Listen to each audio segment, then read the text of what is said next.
Welcome back to the channel. So it's review time here, and we've got a new company to me. It looks like a UK based, well, it is a UK based company. Let me have a look at my necessaries that I've got here. So it's come from Norfolk, and this is the Mignet Flying Flea in the GAEEH registration. Now this kit cost me 16 quid. With £4.50 postage. That's what it was. And it's a lovely little box. Came really fast, really well done. I mean, it's a website I've never used, company I've never heard of. Ordered, say, on the Wednesday, delivered with me on the Saturday. Fantastic stuff. So you get a nice little cardboard opening box, and we've got quite a nice bit of information here as well. This construction kit contains one complete resin kit. Glue and paint not included. Made in the UK for experienced modelers. And now this is an impressive piece of work for 3D printing. I've already done some preliminaries by spraying up the wing so we can see what the lines look like. We've got some decals and a little bit of instruction. So if we just look at what we get on the instructions, obviously Flying Flea, this is a small airplane at the best of times, and I've picked it in 1/72. So what we get is these parts here, all on supports. And it tells you very clearly, be careful, this resin is hard and brittle, remove all supports. Put the fin or rudder on, the lower wing, the upper wing, no struts or anything. Oh yeah, sorry, we have got struts. So we put the wings on and the propeller, and then we put struts here, repeat on both sides. Spray the wings silver, spray the fuselage blue, stick your decals on. And there are pictures of, I guess this is in a UK museum, looking at it. So there we go, nice and straightforward. The decals, this is what you typically get with kind of like cottage industry or smaller companies. This is all on one sheet, so they've printed it fine, it's all printed fine, but it's not pre-cut. So if you want to get this G, you'll need to cut around it like that, or if you want the G all together, you cut around it like that, and then you lift it off. It will just come off as one sheet if you don't do that. And what it says is laser print decal. Decals are best applied to a glossy surface. Carefully cut the decal from the sheet and soak it in a cup of plain water. So, you know, as usual, but don't expect them to be pre-cut. And that's all very normal. I mean, I won't be using these, but it's very interesting if you are. Put that back in. And what we get is 2 bags with all the little bits that we need. So we've got 2 wings, upper and lower, and an incredible piece of design work here for it all to come on one set of supports.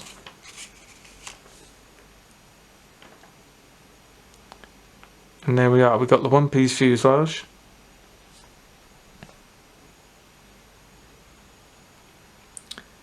All ready to go.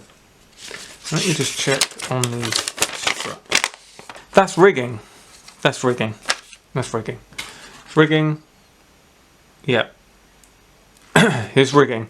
The actual supports of resin, it's this piece here and that piece there. The rest of it is all the rigging diagram. So what we get, do I call this a fuselage? What else is it? It's a fuselage.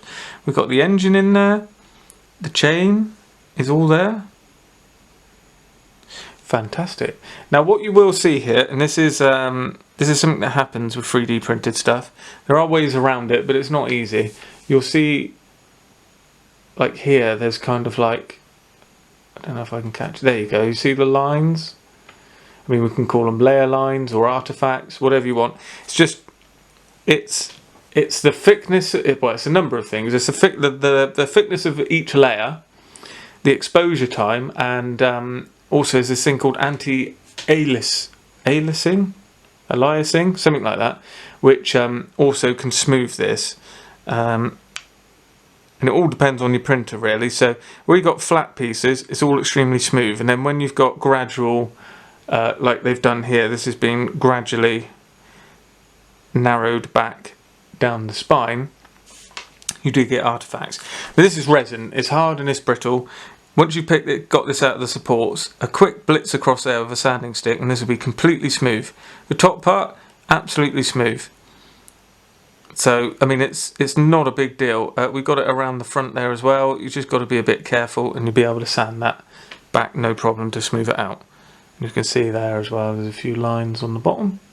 So that's the sort of thing you just want to check for. We've got a propeller there, which is absolutely razor sharp there. Fin, sorry. And then we've got the two sets of struts there as well. The chain moulded in, cylinder heads, all in there.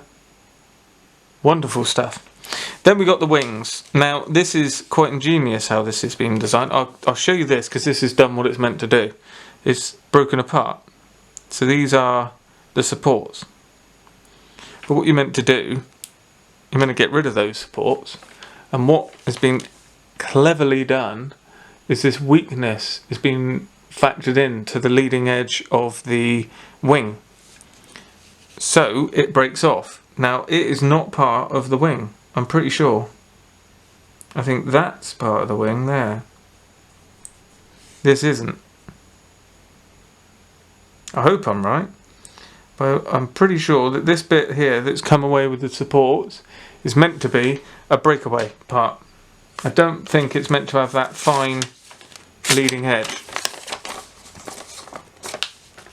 No, it's meant to be like that. That's right. We can see it better here. I mean, there's no sort of pointed edge running around there. It just goes down as you would expect. Whereas we've got this kind of lip. Now that is a great little thing to have designed in, because all the supports go into it, almost like sprue gates, protecting the wing, which is very well printed. Very well designed, really nice looking, and you can see you've got the rib effect all along there. You can see how thin it is. There, it's almost transparent. That trailing edge. And you've got the few fine points for the rigging. Now what I've done is sprayed it up because I was a little bit worried. Again, it's that same thing. So on any back here, it's no problem. But where it's like a long curve, you start to get this kind of swirling. That's not easy to see, which is obviously a good thing. And I've sprayed this in Mr. Surfacer black. You might be able to see under there that there's quite a lot of wavy lines. Again, with a little bit of just running across with a sanding stick, and obviously not trying to knock those ribs down. Very light bit of sanding, we'll just buff that back. A little bit of primer, and you won't know it was ever there. Got the rudder or fin as well, and there's absolutely no artifacts on that. That looks fine. So this is a lovely, lovely little model, and I think it's a worthy thing to have as a model, and I'm going to try my best to get this built up for Telford. Might be a bit of a struggle, but I can make life easy for myself because no one knows what it was painted in.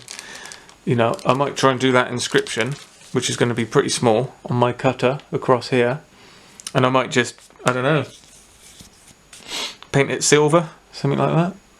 Don't really know what else it would be. It probably would be silver. Most of the planes in Spain were silver. The plane in Spain was always silver. So there we are. A nice little model. So a lovely little package there from, I'm going to say this is Laci, or Laci, L-A-C-I. Yeah, Laci Limited, so Laci Limited, let's go for that. Now, I have seen them on the trader list for Telford. So they do a number of, a couple of kits. It looks like there's a glider, there's a few skeleton kits on there, where obviously it's like a bare frame. And they do some engines and all sorts of interesting little things. So they're well worth talking to. If you see them at the show and it's of interest, well worth heading over there and have a look. And hopefully that sort of gives a little bit of exposure to quite a lesser known company. As far as I'm concerned, I never heard of them. So hopefully this gives them a little boost. If you like what you see here, do give them maybe get in contact or head over to their website, have a look. And obviously, you know, with smaller companies, if you've got some money and you want to buy something, sending some funds their way always helps them. But they've not sponsored this channel. They have no idea I'm doing this. I just like companies that put out mad little planes like this, which fill a gap for me when I'm trying to collect some of the most obscure planes going. So there we are. Hopefully that's of interest. Let me know if you've used them before and what you think of the quality. It looks absolutely brilliant to me. And I'll do my very best to get a build on the channel very shortly. So as always, thanks for watching. I'll see you in the next video.